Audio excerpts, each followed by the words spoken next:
విశ్వాసపు మాట, విశ్వాసపు వాక్కు ఎప్పుడు మన నోట ఉండాలి. ఈరోజు కూడా నోటితో విశ్వాసపు వాక్కు ప్రవచించు, విశ్వాస వాక్కు ప్రవచించు.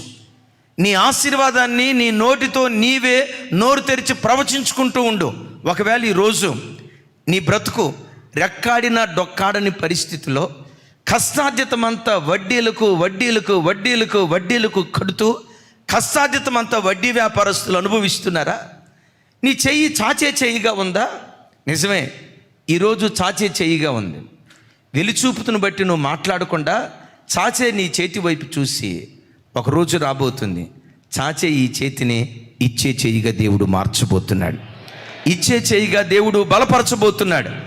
ఎవరి దగ్గరికి వెళ్ళి నేను సహాయం అడిగానో, ఏ ప్రాంతంలో నా చెయ్యి చాచే చెయ్యిగా ఉందో అదే ప్రాంతంలో దేవుడు తన మహిమ కొరకు నా చేతులను ఇచ్చే చేతులుగా దేవుడు బలపరచబోతున్నాడు.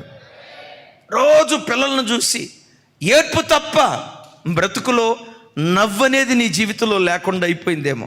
వాళ్ళు ఎప్పుడూ చిన్నపిల్లలుగా ఉన్నప్పుడు బహు ఆనందపడ్డానయ్యా. వాడు ఏమంటారు, 9వ తరగతి 10వ తరగతిలో అడుగుపెట్టాడో, ఇప్పుడు వాడికి 25 సంవత్సరాలు.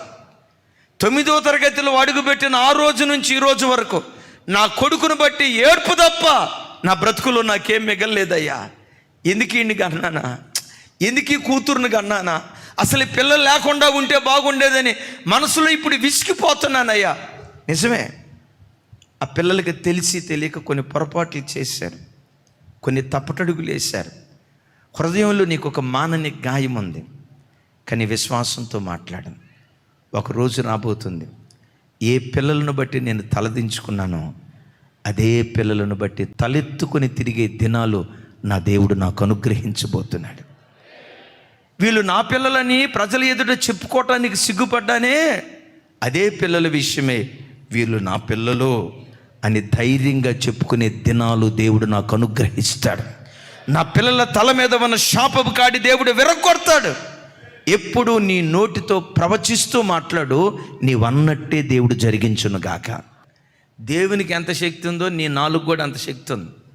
జీవమరణాలు దేవుని చేతిలో ఉన్నాయి. ఆ తర్వాత ఎవరి చేతిలో ఉన్నాయో తెలుసా?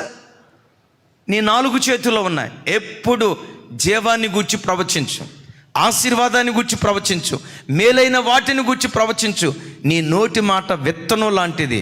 గమనించండి, మాధుర్యమైన విత్తనం విత్తితే ఒకానొక రోజు కోసుకునే కృప దేవుడు అనుగ్రహించును గాక.